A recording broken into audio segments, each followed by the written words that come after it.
కొబ్బరి హోర తయారు చేసుకోవడానికి కావాల్సిన పదార్థాలు: ఉడికించిన అన్నం, బీట్రూట్ తురుము, కొబ్బరి తురుము, నిమ్మరసం, నూనె, పల్లీలు, శనగపప్పు, మినప్పప్పు, ఆవాలు, జీలకర్ర, పచ్చిమిర్చి, ఎండుమిర్చి, ఉప్పు, కరివేపాకు, పసుపు.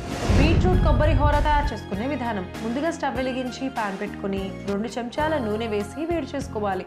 నూనె వేడయ్యాక ముందుగా 1 చెంచా ఆవాలు వేసి చిటపటలాడిన తర్వాత 1 కప్పు పల్లీలు, చిన్న కప్పు శనగపప్పు, చిన్న కప్పు మినప్పప్పు, 1 చెంచా జీలకర్ర వేసి కాసేపు వేయించుకోవాలి.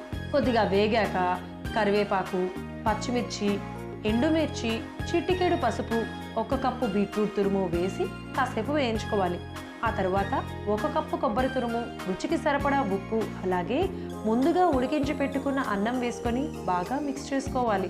ఆ తర్వాత స్టవ్ ఆఫ్ చేసి 1 చిన్న కప్పు నిమ్మరసం కూడా వేసి కలుపుకొని సర్వింగ్ బౌల్లోకి తీసుకుంటే 100కు పైగా రోగాలకు చెక్ పెడుతూ శరీరానికి రోగ నిరోధక శక్తిని పెంచే బీట్రూట్ కొబ్బరి హోర రెడీ.